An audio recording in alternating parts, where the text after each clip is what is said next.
I'm speaking to you as a third generation anti-colonial fighter from Africa. I came as the third generation of the 1960s.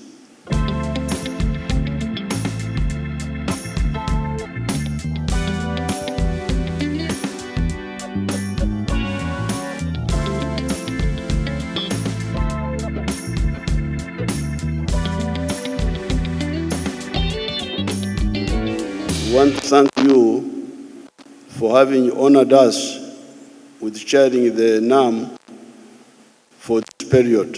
Thank you for putting so much trust in us. Now, in these 4.5 million years, we have two categories of problems. Category number one is oppression of man by nature. That's how it all started, where you have natural phenomena like floods, like drought, like a disease, like earthquake, like hunger, oppressing people. However, man, because of the intelligent brain, has been finding solutions along the way. And that's why we here in Uganda, we regard the development of science and technology as the primer of human change.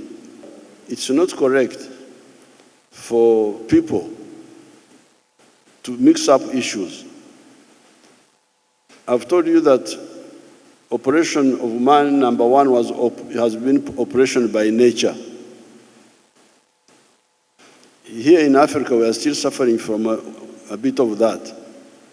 We get droughts, we get famine sometimes in some of the countries, lack of electricity, disease. We still have those burdens. But we are struggling to control them. Here in Uganda, we are struggling.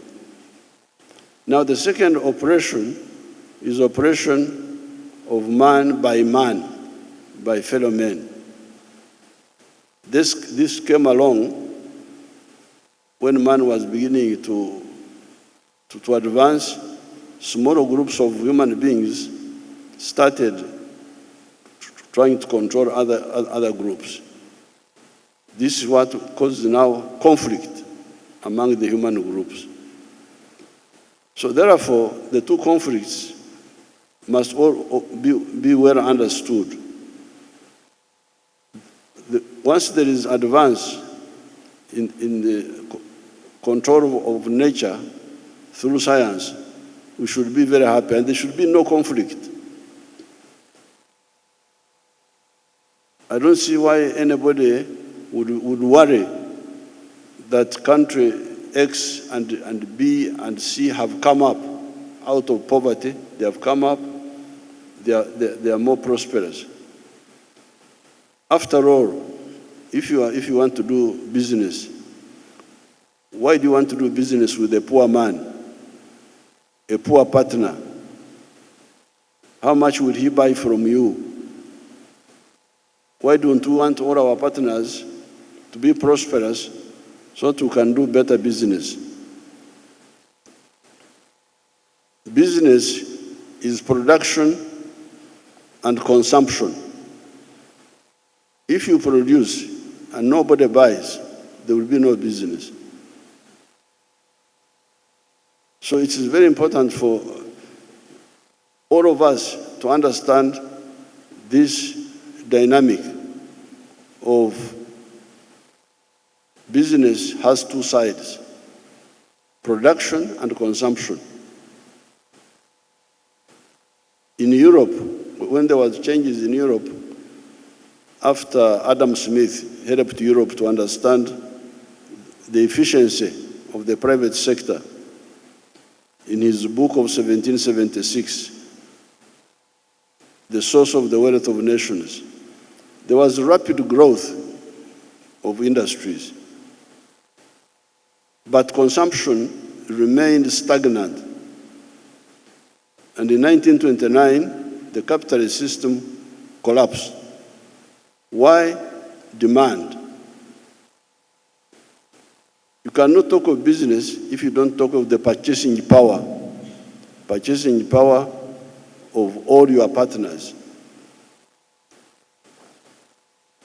If you look at the GDP of Africa now, I think it is like maybe 4 trillion now, but this is too small. If the GDP per capita of Africa was about 20,000, given that we are now 1.5 billion people here in Africa, you'd be talking of a GDP of 30 trillion. Why should Africa have a GDP of about 4 trillion now, when we are 1.5 billion?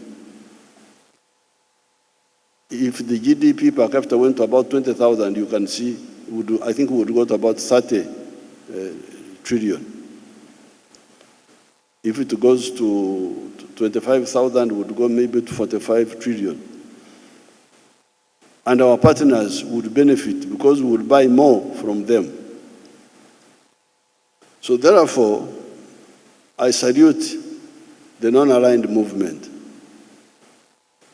Our elders who started it did us a great service because they achieved a number of things. Number one, neutrality. At that time, there was a conflict between the socialist camp and the capitalist camp. And our elders said, no, for us we want to be neutral. We don't want to take sides. We want to judge issues on merit. So therefore, we should concentrate on the minimum common interests in the world. This is my humble advice. I'm speaking to you as a third generation anti-colonial fighter from Africa. I came as the third generation of the 1960s, following our elders like Mandela and Nyerere and others of the 1940s, and the ones of 1912, who founded the ANC in South Africa. These were our grandfathers. So my advice to people in the world is that let's concentrate on minimum mutually beneficial interests. And these are trade, investments, tourism, and mutual support in any other area. Then where we don't agree, where we have got divergences, those are internal issues. Let me salute our founders. I don't know whether the young generation knows them. And these were Nehru of India, Sukarno of Indonesia, Tito of Yugoslavia, Nasser of Egypt, Zhou Enlai of China was there in that meeting in Bandung. Then others joined later like Mwalimu Nyerere, Kenneth Kaunda, Modibo Keita, and others. We salute those people. They gave us a good beginning. But I'm very happy when I look around, see all of us together, I can see we may be the hope of the world. We people who are here, we will be the hope of the world. And I thank you for coming here, and I wish you good luck. Thank you so much.